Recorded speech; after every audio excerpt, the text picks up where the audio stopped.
Hello, my name is Sydney Cyprian, And I'm Monica Cyprian. and today we're going to read I Need My Monster, Written by Amanda Knoll. and illustrated by Howard McWilliam. Tonight, when I looked under the bed for my monster, I found this note instead. Gone fishing. Back in a week. Gabe. What was I going to do? I needed a monster under my bed. How was I supposed to get to sleep if my monster was gone? I tried to sleep, but it wasn't the same without Gabe. I missed his ragged breathing, his nose whistling, the scrabbling of his uncut claws.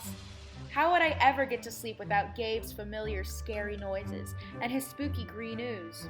It was no use. Gabe would be gone for a week, and I just had to have a monster. I climbed quietly out of my bed so my parents wouldn't hear me. Grown-ups have some strange ideas about monsters under beds. I knocked on the floorboards, then scrambled back under my covers. I waited nervously. Would a new monster appear? What would he be like? Would his snorting be as cheerful as Gabe's? When I heard some creaking under my bed, I knew that the substitute monster had arrived.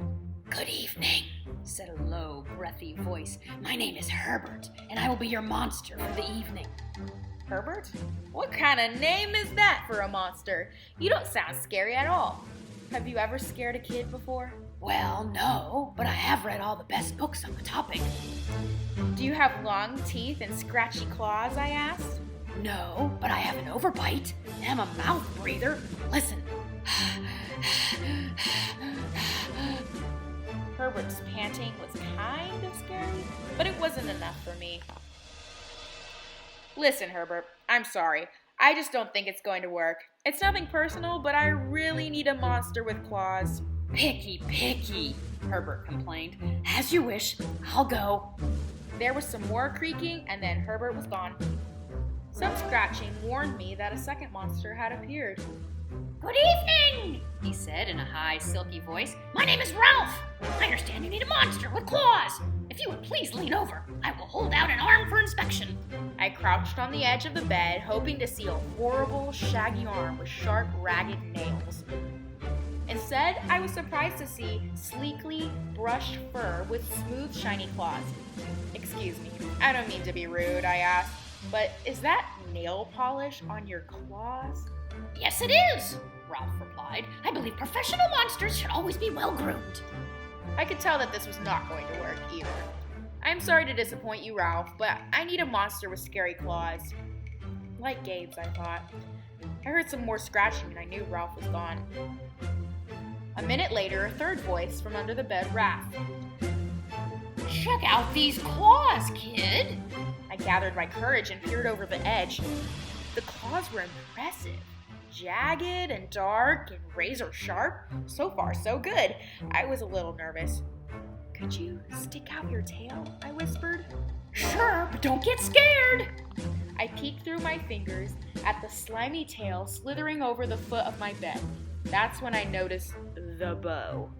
Are you a girl monster? Of course I am, she snapped. I'm Cynthia. Do you have a problem with that? Yeah, I do.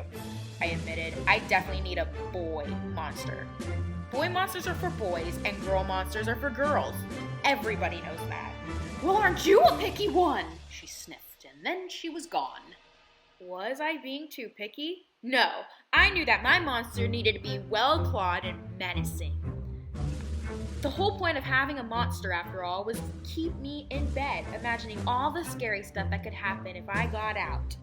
Then I heard a shuffling noise and some slobbering. A fourth monster was under my bed. Hey, the name's Mac. One look at his claws proved that Mac was a big, scruffy boy monster.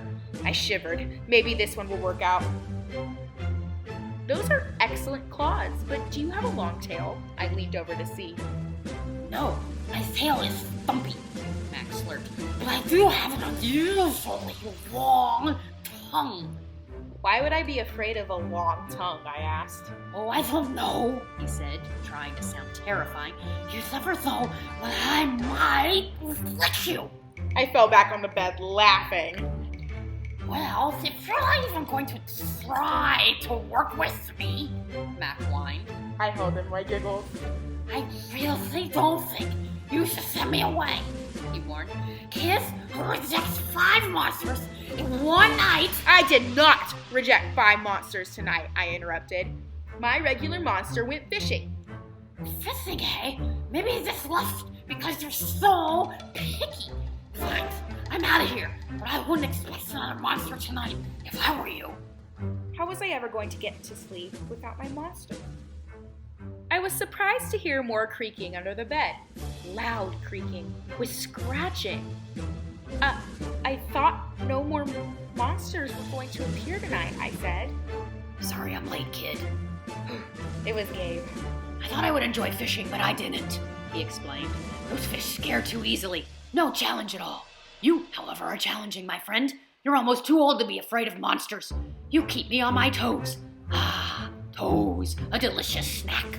The bed quivered as Gabe's stomach rumbled with hunger. Now, if you don't mind, I'd like to start the evening with an ominous puddle of drool. I peeked over the edge of the bed. Green ooze spread soundlessly from underneath. Then the bed trembled as Gabe unfurled his spiked tail. He was daring me to guess where he might pop up.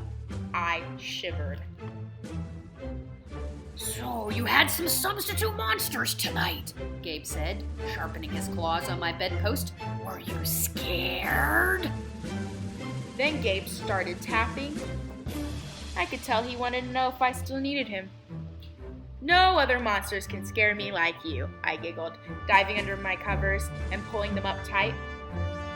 Through the blanket, I heard Gabe's soft, comforting snorts. I knew it! We're made for each other, he growled. When my blanket started to slip off the bed, I knew Gabe was ready to eat. Now, if you could please stick out your foot, he said. I'd like to nibble your pinky. I yanked my blanket back up and scrunched my feet in so Gabe couldn't get them.